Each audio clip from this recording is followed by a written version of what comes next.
Chères Ivoiriennes, chers Ivoiriens, mes chères sœurs, mes chers frères, chers amis de la Côte d'Ivoire, le 23 décembre 2023, il y a une quinzaine de mois, j'ai eu l'immense privilège, l'honneur d'être élu démocratiquement président du PDCI RDA, troisième président du PDCI RDA, après Félix Houphouët-Boigny et Henri Konan Bédié, avec plus de 96% des voix.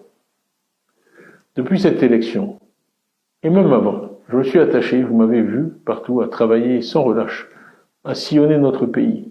J'ai eu des dizaines, des centaines de rencontres avec toutes les couches socio-professionnelles du pays, toutes les catégories sociales, ethniques, pour développer un diagnostic réel et précis de l'état du pays et surtout, avec l'aide de tous les cerveaux du PDCI et au-delà, faire des propositions, développer un programme pour améliorer la santé pour tous en Côte d'Ivoire, pour donner à tous nos enfants l'éducation et les opportunités que l'éducation offre, les opportunités qu'ils méritent, pour que l'état de droit règne, pour que la paix règne, pour qu'on n'ait plus peur. J'ai dit tout cela. Et j'ai été très heureux la semaine dernière de voir que les militants du PDCI m'ont récompensé pour le travail que j'ai fait en m'accordant leur suffrage. On a eu 93% de participation, un jour de semaine, ce qui est très significatif.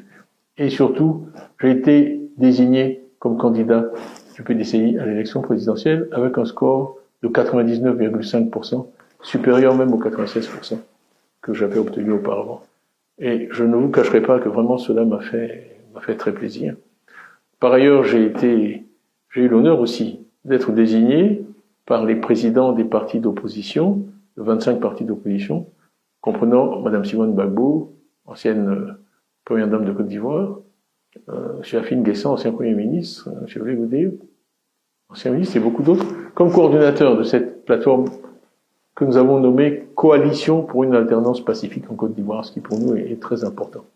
Le troisième élément que je veux noter, après ma désignation comme candidat, le leadership de l'opposition à travers la CRPCI, est quelque chose qui vient, en fait, que je viens de découvrir. Nous avions organisé un sondage avec une organisation de renommée mondiale pour connaître l'état de l'opinion aujourd'hui à quelques mois de cette élection présidentielle. Et les résultats sont disponibles depuis cet après-midi, en fait, par coïncidence. Et donc, ils indiquent un certain nombre de choses, mais je vais en relever deux. La première, c'est la popularité des leaders politiques.